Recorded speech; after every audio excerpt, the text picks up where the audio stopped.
Hola a todos y bienvenidos de nuevo al canal. En este video trataré un tema un poco diferente al que vengo trayendo, aunque con el que se podrá ver un ejemplo de la utilidad del cálculo diferencial,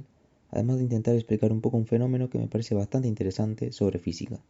y que seguramente lo hayan visto en muchas ocasiones y no le hayan prestado mucha atención. Así que hoy veremos la refracción de la luz y la deducción de la ley de Snell.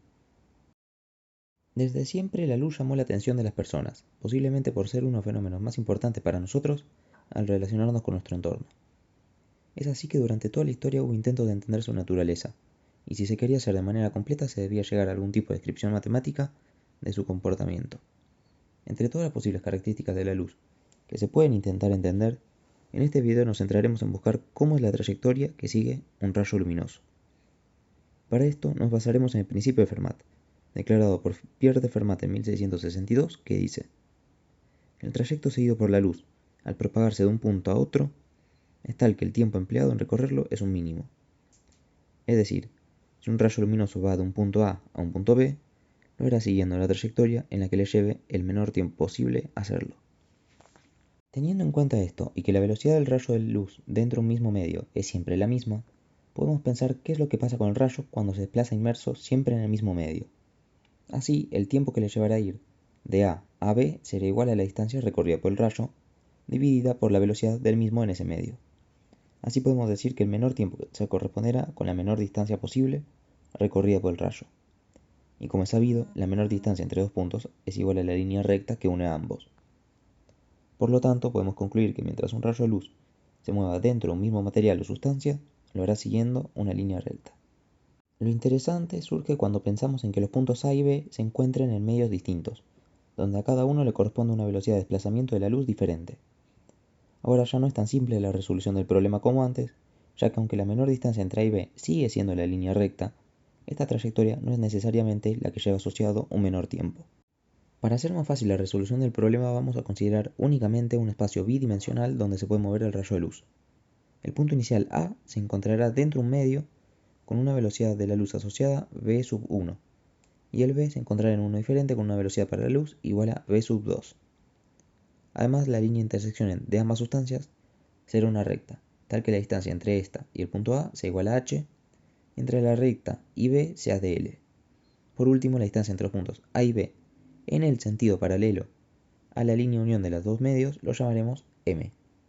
Con todo esto, empezaremos teniendo en cuenta que mientras el rayo de luz se mueve entre dos puntos cualquiera de un mismo medio, como lo vimos antes, lo hará en línea recta. De esta manera ya sabemos que la luz desde el punto A seguirá una trayectoria recta hasta encontrarse con el cambio de medio,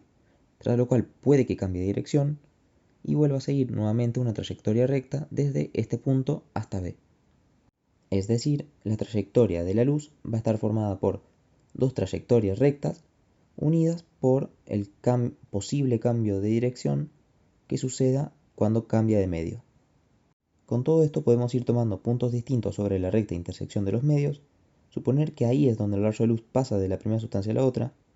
calcular el tiempo total que le lleva a la luz recorrer esta trayectoria y ver cuál de todos estos casos o trayectorias se corresponde con un menor tiempo, que será la que verdaderamente recorre la luz según el principio de Fermat. Para ir variando estos puntos sobre la recta podemos hacerlo con la distancia x del punto A hasta el punto en la recta en la dirección paralela a la misma, es decir, en la dirección en la que trazamos el segmento M. Sin embargo, hay infinitos valores de x posibles para ir variando, por lo cual vamos a tener que usar derivadas para resolver el problema. La distancia recorrida por la luz en el primer medio, que llamaremos dA, es igual a la raíz cuadrada de h al cuadrado más x al cuadrado. Y de igual manera, la distancia recorrida por la luz en el segundo medio, que llamaremos dB, es igual a la raíz cuadrada de l al cuadrado más la resta de m menos x al cuadrado. Todo esto por el teorema de Pitágoras. De esta forma, el tiempo recorrido en la trayectoria total va a ser igual a la distancia a dividida b1 más la distancia b dividida b2, ya que entonces dA sobre b1 será el tiempo que le lleva a la luz a recorrer la primera parte de la trayectoria en el primer medio, y el segundo término de la suma esta va a ser igual al tiempo que le lleve a la luz recorrer la segunda parte de la trayectoria. Si ahora reemplazamos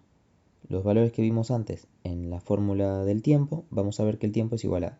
la raíz cuadrada de h al cuadrado más x al cuadrado, todo dividido sobre b1, más la raíz cuadrada de l al cuadrado más m menos x al cuadrado, todo dividido sobre b2. Esta función, como podemos ver al graficarla, toma un valor mínimo que es la que buscamos conocer, ya que se corresponde con la trayectoria que le lleva a la luz menos tiempo a realizar. Si vamos trazando para cada valor de x la recta tangente a la función t, entonces es fácil de ver que en este punto mínimo la recta tangente tendría una pendiente 0. Y como esta pendiente es igual a la derivada de t, entonces tenemos que calcular cuándo la derivada de la función t vale 0. De esta manera, ahora vamos a calcular la derivada de t, del tiempo, con respecto a x. Esta derivada será igual entonces a la derivada de toda la función t que vimos antes. La derivada de una suma es igual a la suma de las derivadas, por lo que entonces podemos dividir esta derivada en dos derivadas distintas y sumarlas, que estas derivadas resultantes son más simples. La derivada de un número multiplicado por una constante es igual a la constante multiplicado por la derivada de eso otro. Entonces, como nosotros tenemos la derivada, por ejemplo, de una raíz cuadrada sobre la velocidad, en un caso v1 y en el otro v2, podemos separar ese v1 y ese v2, sacarlo de la derivada y solamente hacer la derivada de las raíces. Hay una fórmula que dice que la derivada de la raíz enésima de una función u cualquiera va a ser igual a la derivada de u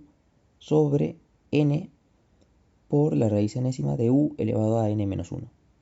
Parece complejo, pero en el caso de hacer la raíz cuadrada de una función es bastante fácil, y entonces nos queda que la derivada de la raíz cuadrada de una función es igual a la derivada de esa función dividido 2 por la raíz cuadrada original. De esta manera, si hacemos todos esos pasos, nos va a quedar una fórmula de este estilo, en donde después podemos hacer las derivadas de h al cuadrado más x al cuadrado y de l al cuadrado más m menos x al cuadrado, que dentro de todo son simples, y nos termina quedando de esta manera, que podemos después dividir tanto en el denominador y en el numerador en ambos términos por 2, y nos queda que la derivada es una cosa de este estilo. Como buscamos el valor de x en donde la función del tiempo sea el mínimo, tenemos que igualar toda esta derivada a 0. Entonces, igualamos toda esta suma a 0 y podemos pasar restando, el término de la derecha. Para simplificar toda esta fórmula, podemos trazar los ángulos que se forman según una recta perpendicular a la superficie de intersección de ambos medios y lo de las trayectorias de la luz. De esta manera llamaremos al ángulo θ1 al formado por esta recta perpendicular a la superficie en el primer medio y θ2 al formado en el segundo medio. De esta manera podemos ver que x sobre la raíz cuadrada de h al cuadrado más x al cuadrado es lo mismo que decir seno de θ1, y m menos x sobre raíz cuadrada de l al cuadrado más m menos x al cuadrado es lo mismo que decir seno de θ2. Por lo tanto, nos queda que después de hacer todos estos pasos, el seno de θ1 sobre b1 va a ser igual al seno de θ2 sobre b2, que ya es una fórmula bastante interesante, pero que se puede terminar de completar y ver su importancia cuando lo multiplicamos a ambos miembros de la ecuación por c, siendo c la velocidad de la luz en el vacío, que es una constante y que vale aproximadamente 300.000 km por segundo. Este cociente que nos quedó de c dividido b se denomina índice de refracción y da una idea de qué tan distinta es la velocidad de la luz en un medio material en relación con la que tiene en el vacío. Entonces así podemos definir como n sub 1 a c dividido b1 y n sub 2 es igual a c dividido b2.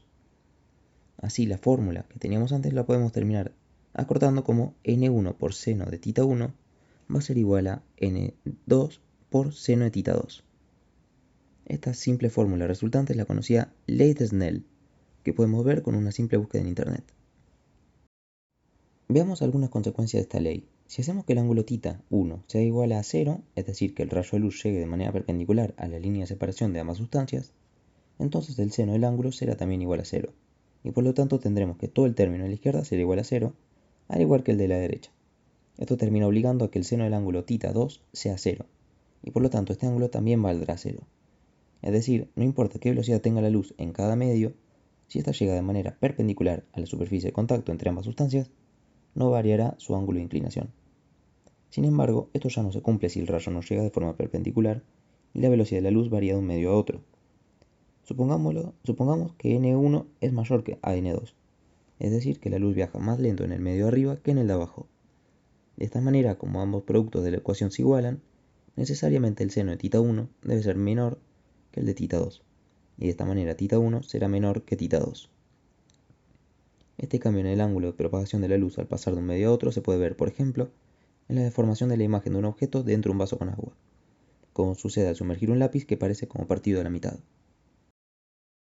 Si seguimos haciendo crecer n1 o el ángulo θ1, llegará un momento donde n1 por el seno de θ1 sea igual a n2, y de esta manera el ángulo θ2 será igual a 90 grados. Es decir, el rayo de luz se refractará de tal manera que se empezará a desplazar justo en la superficie de la intersección de los dos medios, de manera paralela a esta. Finalmente, si seguimos aumentando aún más θ1 o n1, el producto de ambos será mayor a n2, y de esta manera, como la función seno tiene como imagen a números que se encuentran únicamente entre -1 y 1, no existe ningún ángulo posible de refracción donde el rayo de luz se propague por la segunda sustancia siguiendo la ley de Snell. Por lo tanto, el rayo de luz se refleja totalmente de nuevo al primer medio, en un fenómeno que se conoce como reflexión interna total. Esta reflexión se usa mucho en la vida diaria,